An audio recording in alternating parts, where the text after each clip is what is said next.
Buenos días, profesora. Nosotros somos el equipo 5E2 y les presentaremos los temas 3.3, 3.4 y 3.5. Eh, bueno, yo les hablaré sobre la interacción nuclear fuerte, que son los enlaces iónicos, enlaces covalentes, polares, no polares, coordinados, y mi compañero Isaí les hablará sobre los enlaces metálicos y las interacciones débiles. También está conformado por mi compañero Antonio, Jesús Enoc y José Ángel, y el compañero Gary. Bueno, la interacción fuerte o también interacción nuclear fuerte es una de las 4 fuerzas fundamentales que el modelo estándar de la física de partículas establece para aplicar las fuerzas entre las partículas conocidas. Esta fuerza es la responsable de mantener unidos a los núcleos, los protones y los neutrones, que coexisten en un núcleo atómico. Bueno, los enlaces químicos pueden ser en la formación de enlace iónico. Un enlace iónico se forma entre iones de cargas opuestas. Por ejemplo, los iones de sodio están cargados positivamente y los iones de cloruro están cargados negativamente. Se atraen entre sí para formar cloruro de sodio, o también conocido como sal de mesa. Al igual que muchos compuestos iónicos, no se compone solo de un solo ion de sodio y un solo ion de cloro. Por el contrario, contiene muchos iones acomodados en un patrón tridimensional y predecible y repetido como un cristal. Bueno, también tenemos los enlaces covalentes. Esto es otra manera de unión entre las subpartículas. Se vuelven más estables al compartir electrones, en lugar de ganarlos o perderlos por completos, formando así los enlaces covalentes en sí. Son más comunes con los enlaces iónicos en moléculas de organismos vivos. Por ejemplo, los enlaces iónicos son clave para la estructura de las moléculas orgánicas básicas en el carbono o nuestra estructura en el ADN y nuestras proteínas. Hay enlaces covalentes en moléculas orgánicas más pequeñas, inorgánicas más pequeñas, tales como el H2O, el CO2, el O2. Se pueden compartir 1, 2 o 3 electrones respectivamente, y pues se forman simples, dobles, triples, dependiendo de cada caso. Entre más electrones compartan los átomos, más fuerte se volverá un enlace. Por ejemplo, el H2O, por cada, la fórmula dice, ahí te especifica H2O que tienes 2 átomos de hidrógeno y 1 de oxígeno. O sea que por cada oxígeno, cada átomo de oxígeno tenemos 2, así como digamos, y medio estaría el oxígeno, y a sus costados estaría lo que es el hidrógeno. Bueno, hay de enlaces covalentes polares, no polares y coordinado. El enlace polar covalente cogen sus electrones de forma no equitativa, o sea que un átomo pasa más tiempo con otro y así, o sea, no está de forma equitativa, entonces no mantiene como el enlace no polar, debido a su distribución desigual de electrones.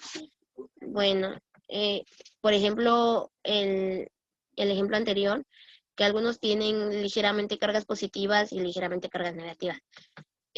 Los enlaces covalentes no polares se forman entre 2 átomos del mismo elemento o entre átomos de diferentes elementos que comparten electrones de manera más o menos equitativa.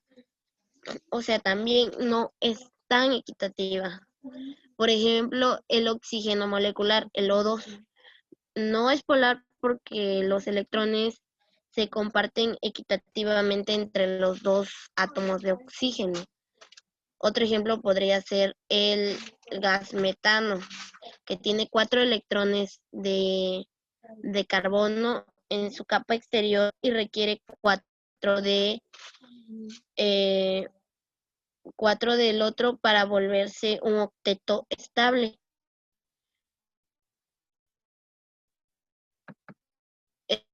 Los enlaces covalentes coordinados, ellos aportan 2 electrones al mismo para mantener una unión estable, enlace covalente dativo. Este enlace se puede representar de forma en el diagrama o la estructura de Lewis, como lo conocemos. Es habitual hallarlo adicionalmente en corchetes. Dado habitualmente se trata de iones poliatómicos. Ejemplos de los enlaces covalentes coordinados son oxígeno o hidrogenio, que es H3 positivo, que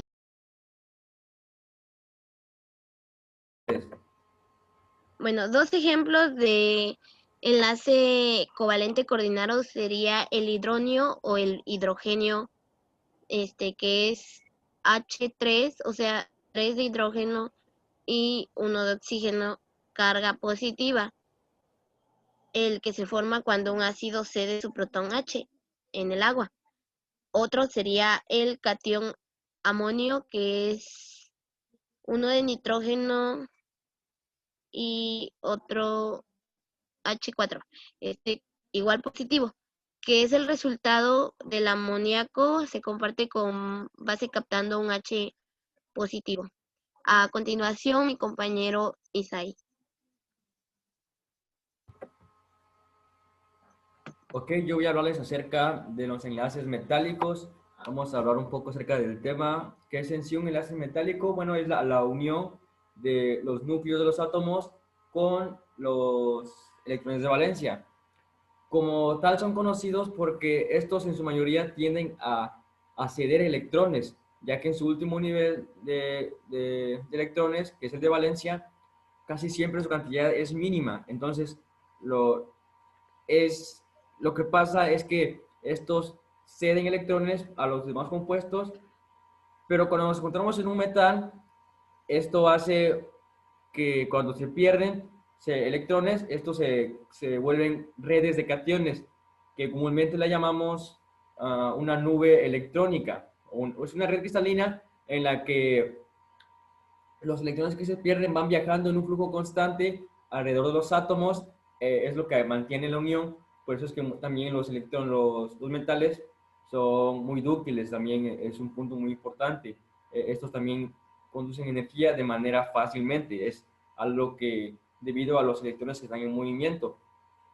Un ejemplo puede ser en el metal del zinc, en su último nivel tiene 2 electrones, entonces lo que hace es cederlos y por ende en el metal como tal, lo que hacen son que están en un flujo continuo. Entonces no hay en sí algo que esté estable, es lo que caracteriza los enlaces metálicos. Y hablando un poco acerca de las interacciones débiles, eh, si estas no existieran, la vida como tal no existiría. O un ejemplo claro son en los enlaces del hidrógeno. Y sabemos que el hidrógeno lo encontramos tanto como en el aire como en el agua. Entonces, los enlaces, las interacciones débiles son muy importantes para la vida como tal o como se conoce actualmente. ¿Dónde más podemos encontrar los enlaces o las interacciones débiles? Podría ser en las fuerzas de dispersión de London.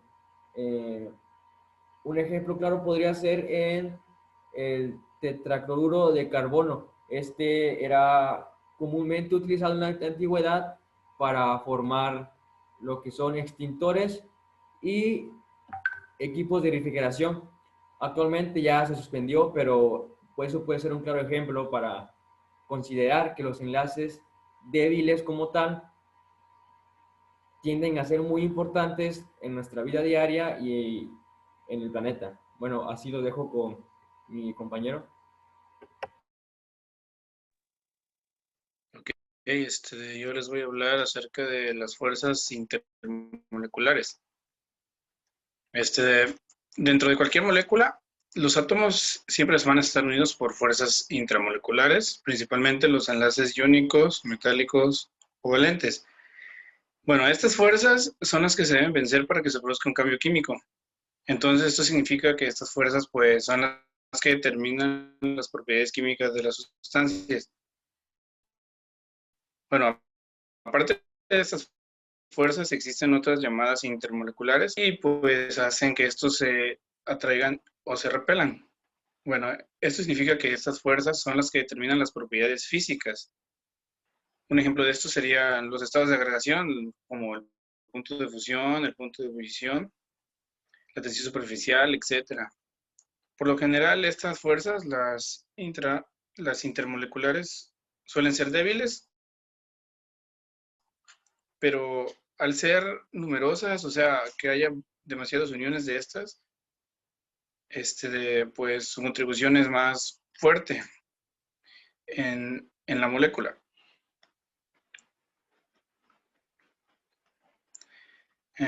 Existen muchos tipos de fuerzas intermoleculares y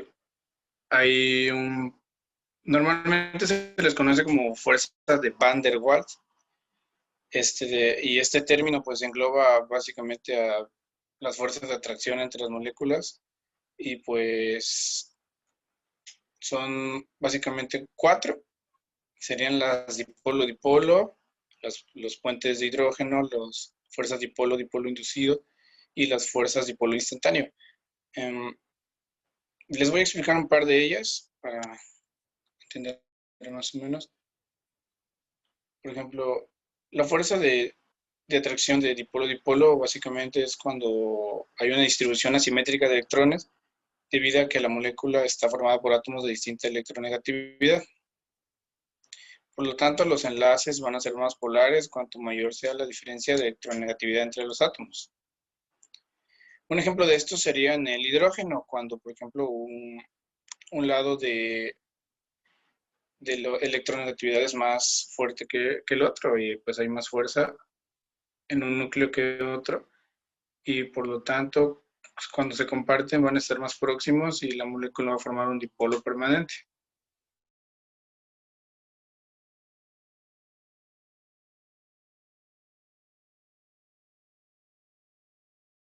Básicamente constituye de este tipo de interacciones, de las dipolo-dipolo, y se producen cuando el átomo de hidrógeno va a estar siempre unido covalentemente a cualquier elemento, que sea o muy electronegativo y con dobles electrónicos sin compartir, o que sean de un tamaño muy pequeño. Y el enlace que forman con el hidrógeno normalmente es muy polar y el átomo de hidrógeno es un centro de cargas positivas que será atraído hacia los pares de electrones compartidos de los átomos electronegativos.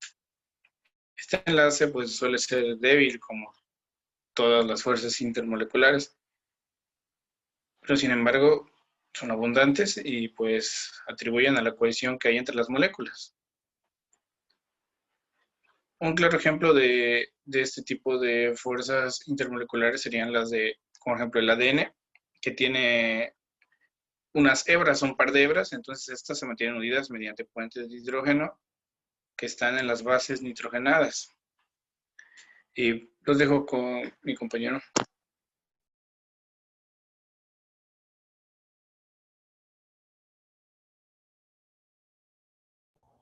Buenas noches, profesora. Yo le voy a hablar hoy de propiedades y los estados de agregación en los compuestos químicos en función de los tipos de enlace. Bien. ¿cómo podemos clasificar o cómo se clasifican? Sustancias simples o sustancias homogéneas. Es aquella que integra solamente por un mismo elemento químico, es decir, de lo que no podemos desintegrar o separar en otros elementos. Las sustancias simples suelen existir tres sustancias de tipo de nomenclatura para llamar estas moléculas. La fórmula es la expresión química por la excelencia que se vale de la simbología de la tabla periódica de los elementos. Y luego dice que la cantidad de átomos que hay, la forma funcional, es el nombre que se usa con frecuencia, ya conociendo cuántos átomos tiene, qué se necesita para la sustancia mítica y la forma sistemática, que es muy importante. Algunas de las sustancias simples es el bromo, ozono, sodio o el azufre. También de las mezclas homogéneas es el bicarbonato de sodio en agua, el agua de mar, aceite de cocina, sangre, jabón de tocador y el suelo. También les vengo a hablar un poco de las sustancias compuestas o sustancias heterogéneas. Es una sustancia formada por la combinación química de dos o más, o quizá 3 o 4 elementos de la tabla periódica. Las sustancias compuestas pueden ser muchísimas, pero las sustancias más compuestas, la mayoría de las sustancias son compuestas y pueden clasificarse en dos formas, según la cantidad de elementos que hay en su fórmula química. Los compuestos serán binarios, ternarios y cuaternarios. Uno de los ejemplos de las sustancias compuestas es el acético, sulfato y carbonato. Las sustancias heterogéneas de que les vengo a hablar son las siguientes: agua y arena, hielo y el aire, madera y piedras, el aceite y el agua. Un claro ejemplo del aceite y el agua, que es el más básico, es cuando pues sabemos que el agua pesa más y el aceite pesa menos. Cuando colocamos en un vaso o en una copa de vidrio, siempre vemos que el agua queda abajo y el aceite queda abajo. Igual, un ejemplo de las mezclas heterogéneas son las papas fritas y los maníes. A ver, dice, ¿cuáles son los estados de agregación? Todos son los más conocidos, ya que existen otros estados de agregación de la materia, que es el plasma. El estado de agregación sólido, líquido y los gases. Sólidos de alto de fusión, diamante, grafito, hierro, sal común, que nos dice que un alto de punto de fusión. Se necesita mucha energía para fundir al sólido. Pues para explicarlo mediante sí, hay muchas interacciones moleculares y multidireccionales también. Cada entidad es una unidad de varias entidades vecinas y así sucesivamente se forma en redes transnacionales. Ahora a continuación los dejo con mi compañero Jesús Enoch, que les va a hablar otro poco del tema.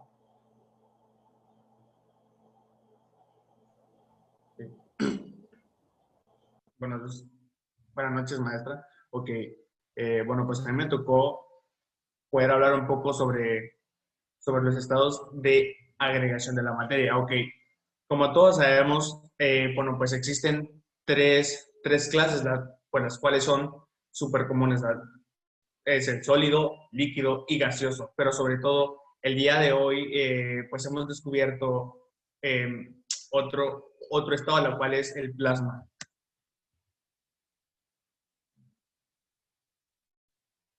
Ok.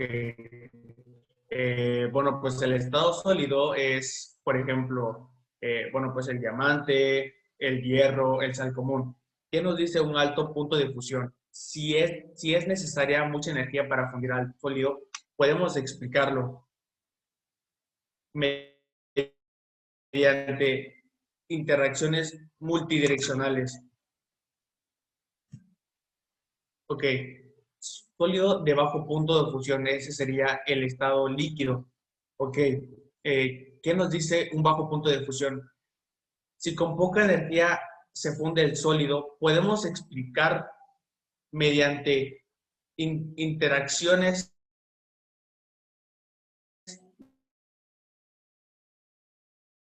de reacciones se da. Ok, entonces, en la última que sería la molécula en la cual sería pues el gaseoso, en las interacciones de dirección selectiva hay átomos fuertemente unidos a otros átomos vecinos, pero la interacción entre moléculas es relativamente débil, a la cual cuando un estado de agregación, por ejemplo, un sólido o un líquido pasa pues a un estado muy débil. Ok, entonces, pues hagámonos esta otra pregunta. Con esto ya podemos proponer el modelo para la naturaleza de los enlaces en las sustancias con distintas propiedades, perdón. ¿Qué me dice la conductividad? Si hay manifestaciones de cargas que se mueven, es razonable suponer que hay separación de cargas en el material. Ok, todos sabemos en las cuales hay varios tipos de enlaces, en las cuales son el enlace metálico, iónico y covalente. Ok, esos serían los más importantes, o bueno, al menos pues, desde mi punto de vista, pues el metálico, pues algunos ejemplos serían entre los átomos de plata, entre los átomos de oro, entre los átomos de hierro y entre los átomos de cobre. Ok, pues hagámonos una pregunta. ¿Cuál es la teoría en la cual podría ser la teoría del mar de electrones y la teoría de bandas? Hagámonos la siguiente pregunta, la cual es, ¿dónde se aplica? Ok, ¿qué ocurre entre los átomos de metales entre sí? Ok, es una unión entre núcleos atómicos y electrones de valencia que se agrupan alrededor de estos como una nube. Ok, en el enlace iónico, ¿cuáles son algunos de los ejemplos? Podría ser óxido de magnesio, sulfato de cobre, cloruro de sodio, fluoruro de magnesio y ok. Pero pues hagámonos la siguiente pregunta, la cual es, ¿cómo hacer un enlace iónico? Son formados por un metal más un no metal. Los metales ceden electrones formados cationes. Los no metales aceptan electrones formados a aniones. Ok. Y por último, en el enlace covalente. Ok. ¿Cuáles son algunos de los ejemplos? Podría ser oxígeno puro, hidrógeno puro, hidróxido de carbono, nitrógeno puro. Ok. Pero pues hay diferentes tipos de relaciones en las cuales pues se manifiesta. Pues algunas preguntas podría ser cómo determinar el tipo de enlaces covalentes. Okay, una buena pregunta, ¿no? Puede calcular la cantidad de electrones por cada enlace en la estructura del esqueleto. ¿Cómo se identifica el tipo de enlace? Ok, eso es lo que muchos se preguntan, ok, pero ¿cómo sé que es un enlace covalente? ¿Cómo sé que es un enlace metálico? ¿Cómo sé que es un enlace de cualquier tipo de enlace que tú quieras saber? Ok, dos partículas, átomos, por ejemplo, dos partículas de átomos, por ejemplo, que estén a la misma distancia. Esto sería en el enlace covalente. Esto podría ser en la cual uno podría distinguir cuál es un enlace covalente, que es, se unen dos átomos y ambos comparten o interaccionan electrones, ¿ok? Eso sería todo de mi parte y los dejo con mi compañera en la cual va a dar una pequeña conclusión de todo el tema adquirido el día de hoy. Mm, Bueno, en conclusión del tema, tenemos que los enlaces, pues ya vimos que pueden ser de interacciones o enlaces fuertes y las débiles. Aunque parezca que las fuertes, digamos, como que predominan o son las más importantes o son las que más destacan, también los enlaces débiles son muy importantes para la formación de todo lo que conocemos, todo lo que vemos, porque todos somos partículas, subpartículas, aunque nosotros no lo veamos. Y pues cada uno de estos tiene su tipo de enlace, su forma de enlace, también tiene su forma de aplicación, cómo se aplica, tiene obviamente reglas, tiene propiedades del cómo se va formando, se va utilizando cada uno de ellos. Y pues cada uno de ellos también se pueden dividir en metales, no metales, de ácidos, alcalinos, eh, son muchos elementos, todos los de la periódica. Y también encontramos si son conductores, no conductores, metaloides, podemos encontrar muchas cosas en esto y es muy divertido, muy bonito aprender algo nuevo sobre la química y la tabla periódica. Muchas gracias por su atención prestada y que tenga bonito día. Me despido, soy Adira, el equipo 5E2. Gracias.